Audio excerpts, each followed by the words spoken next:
Hey everybody, Marcus here. In this video I want to talk about friendship, a subject I feel has not been given the attention it deserves within the MGTOW community. When we have friends, it's quite easy to forget the value that having them adds to our lives. Of course, I'm not referring to not appreciating one's friends. I'm not referring to a particular friend who may be taken for granted. No, I'm referring to the very phenomenon of friendship itself. You see, friendship in the ancient Greek is called philia, and philia is one of the four words used for love in ancient Greek.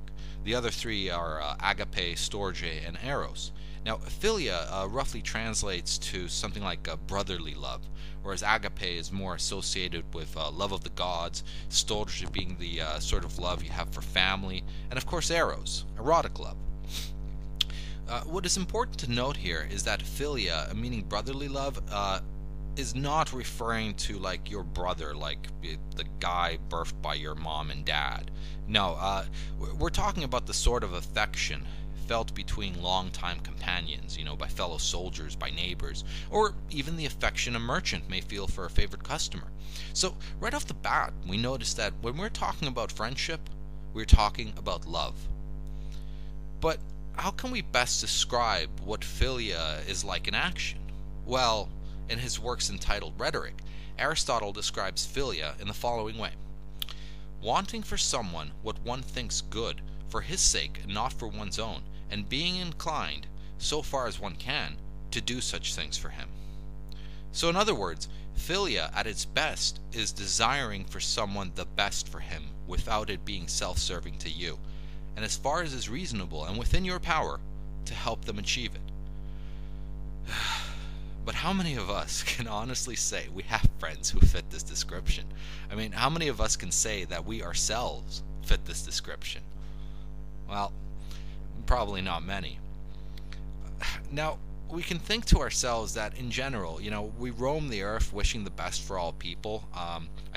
If we see a stranger on TV, we wish that stranger well, secretly in our souls there. But we'll do nothing in order to improve the life of that stranger. So clearly, the second part of what Aristotle says, the part, and being inclined, so far as one can, to do such things for him, meaning good things, becomes critical to Aristotle's notion of friendship. Now, one thing we need to understand when talking about Aristotle is that actions dictate qualities about a person. So let's try to understand this. Imagine you are sleeping. Now, do you possess the virtue of courage when you are asleep? You might have come home earlier that day having saved a kitten from a burning building, but when you went to bed and lost consciousness, are you still a courageous man? See, Aristotle would say no, you are not. You see, virtues like courage and justice are not things that merely exist in you. No, a man who, though capable of it, but has never performed a courageous act, does not in fact possess the virtue of courage. So, in this way, the virtues become things you do, and not something you can claim to have. So, to have the virtue of courage, as it were, you need to perform courageous acts. To have the virtue of justice, you must perform just acts. And so, in this way, to have brotherly love, philia, you too must perform acts of friendship. For Aristotle, acts of friendship would then be doing what is reasonable and within your power to further the good of your friend, for their sake and not for your sake. Now that we have established that friendship is a lived thing, let's see how this tends to play out in real life. So Aristotle says that friendship comes in three different forms, and each form of friendship serves a different purpose. Also, the key that differentiates each type of friendship is the criteria in what that friendship is grounded on. Now, as you listen to these different forms of friendship, you should pretty easily be able to identify where your current friends fit in. So, our first and lowest type of friendship is that which is grounded in utility. So, John befriends Mike, and Mike befriends John because John and Mike are both useful to each other. In this friendship, there's no regard for the other person. Most people these days wouldn't even call these sorts of people friends. They'd call them acquaintances. So, for example, that guy behind the counter at the coffee shop where you get your morning latte, Well, he falls into this category. So some of your work colleagues would most likely fall into this category too. I mean, the colleague you always go to or who always comes to you for help at work. So he'd be one of those as well. Of course, these friendships only exist for as long as the utility continues to exist. So if you stop drinking coffee, then your friendship with the guy behind the counter at the coffee shop will immediately end. I mean, so dance teachers, bartenders, personal trainers, business associates, these are all friends of utility. Of course, there's nothing wrong with this sort of friendship. After all, these people are useful in their friendship. They're useful by design. In addition to this, you can further the utility of these sorts of friends with, superficial pleasantries. So, by showing loyalty to a particular coffee shop and chatting up the staff, you might be rewarded with a free cup from time to time. If you treat a waiter with respect and politeness, you might get better service. And in turn, he would do the same in anticipation of a bigger tip. However, if that same waiter wanted to hang out after work, his request would probably freak you out. That's not the sort of friendship you two have after all. The second, and most common type of friendship, is grounded solely in considerations of pleasure. That is, two people befriend each other because while in each other's company, essentially, some sensual pleasure is derived. Friendships of pleasure are based on pure delight in the company of other people. These are the people we typically call friend these days. These are your drinking buddies, your golf buddies, the people you go to the movies with. These are the people you invite to your birthday party or travel with.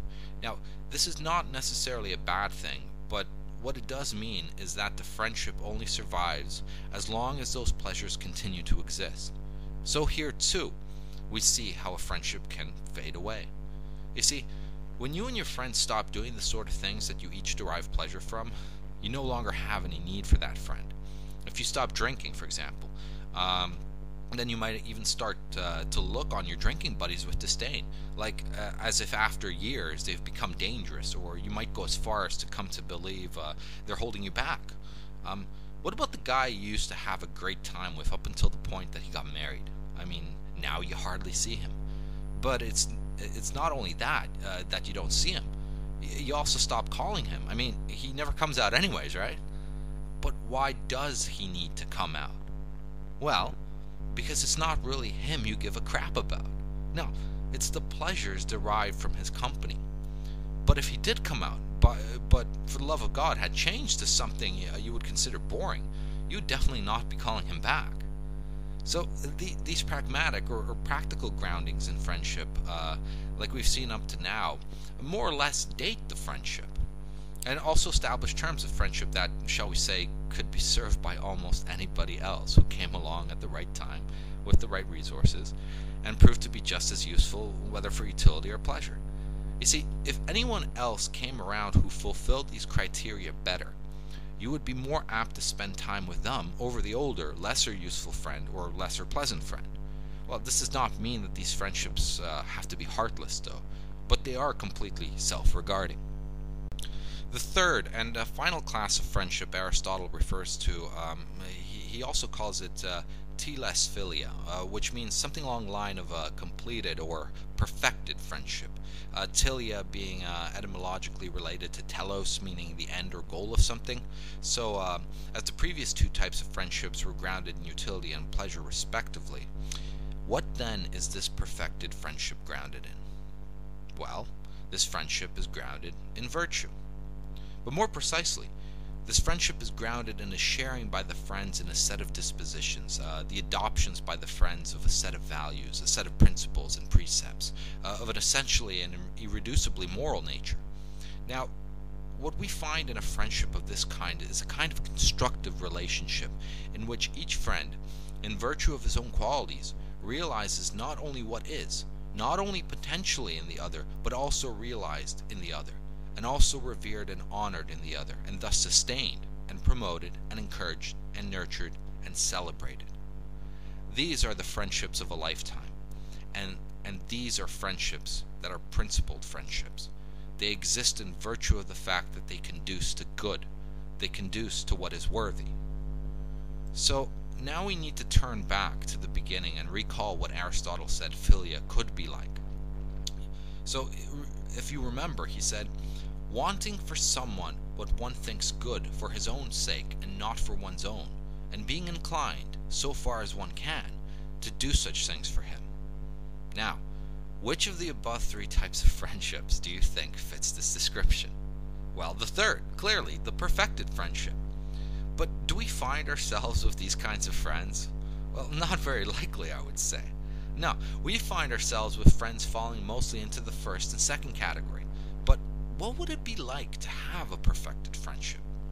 Well, let's try to imagine it for a second. Firstly, this is a person who radiates excellence. Virtue is, after all, excellence.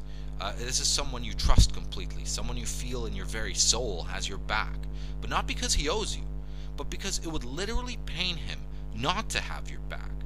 See, this is a person whose actions compel you to better yourself, someone who's your exemplar, someone who you draw inspiration from.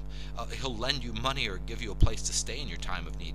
He'll non-judgmentally listen to you, and you can clearly tell he is not just waiting you to finish talking. This is someone who will call you out on your bullshit in a way that always gives you pause. You pause not out of fear of damaging the friendship, but because he is someone you would be a fool not to listen to. And the best part is, of all these things we have described with this friend, he regards you in exactly the same way. You inspire him. He heeds your advice with great regard. He would rejoice on your successes and never succumb to jealousy. He would be willing to put his life in your hands. He becomes better for knowing you. You both serve each other as a mutual source of inspiration, of betterment, excellence, and good. But how can someone find a friend like this? Well, firstly, you need to be a friend like this before you can even recognize such a person. The silly saying of opposites attracting, it's complete nonsense. Like attracts like. If you yourself are not virtuous, if you're cynical, cowardly, suspicious, envious, riddled with vice, if you're unjust, opportunistic, engulfed in hatred, a victim, if you are these things, you will not only never have this sort of friend, but you would resent this sort of friend because he would shine as a perpetual reminder of your own failures. To you, he would look pompous, arrogant, undeservingly lucky, entitled, a source of envy, or if you're particularly vicious, he might look like a fool, naive, or gullible. But then you might ask yourself, why would you want this sort of friend? Outside of the obvious reasons that we typically give, reasons grounded in utility and pleasure, reasons outside the fact that it's very useful to have someone to trust, someone to listen to your bullshit and so forth. There are very significant emotional consequences to having this sort of friend. Think about it. This person makes you feel needed. He's someone who will gladly accept your help, but only in a way that ensures you never feel used or unappreciated. He's a pleasure to do good deeds for, and will himself stop you from doing anything too unreasonably good, because he will catch you in your moment of imprudence, and his sense of justice will not allow him to benefit at your expense. There's an emotional likeness of being around him. You never find yourself listening to him bitch about his problems because, for the most part, he doesn't really have any. But, if he did, he would tell you because he values your advice. Also, you do not need to guard yourself around him either. Nothing you say will come back to bite you in the ass. You're free to be playful or silly, loud or critical. There's no taboos about what you two can talk about. Having a friend like this is having an exemplar that serves as the highest standard you reference before you allow anyone into your life. So crazies, abusers, the emotionally unstable people, these people now appear as bright as a fireworks display. You quickly spot them, and you never allow them to get close because you can see them coming a mile away. Drama virtually disappears from your social life. The most egregious offense you witness is perhaps, this friend of yours showing up a few minutes late for a get-together you planned, and you never feel lonely. You can spend days in solitude, not seeing another human being, and at no point do you feel lonely, because he is out there somewhere, only a phone call away. Now imagine what kind of place of strength you would be operating from then. We like to say that some men choose the women they choose because they could not get anything better. Well, they chose those women out of a place of weakness, from desperation. But when your emotions are under control, your mind is clear, your decisions become sharp. Having such a friend does this very thing for you. It puts your emotions under control. And when that happens, you can weather the harshest of storms. It'll take something huge to phase you when you're in such a place of emotional strength. But here's something interesting about this friend of yours. He might share very few interests with you. He might be a metalhead, and you might be into gangster rap. He might be half or twice your age. He might want to have nothing to do with sports, but you might play habitually. You might be rich, he might be poor. You might love to travel, he might be terrified of flying. But you know what? It makes no difference whatsoever. Why? Because if it made any difference, then this friendship would be based on pleasure or utility, wouldn't it? So even though there's nothing suggesting this friend has to differ on these superficial things are at best nice to haves. But like I said before, to be able to have this friendship, you need to be the sort of person capable of this sort of friendship. You need to cultivate your virtues. But what are virtues then? Well, they're habits you develop that forge your character. The virtuous man has a habit, therefore a disposition, to perform virtuous acts. And how do you develop the correct habits then? Well, you need to look for the golden mean when dealing with your passions. But how do you know how to tell what the golden mean is? Well, you lead the contemplative life, a life full of learning. But learning of what then?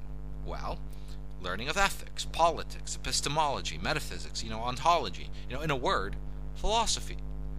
This is what philosophy is used for making awesome friends, if nothing else. But you know what? Reading philosophy is not really good enough. You need to get out there and live it. And though philosophy itself is not the source of your choices, it is what helps you make things intelligible. It's what gives you the language to be able to figure out what the hell is going on.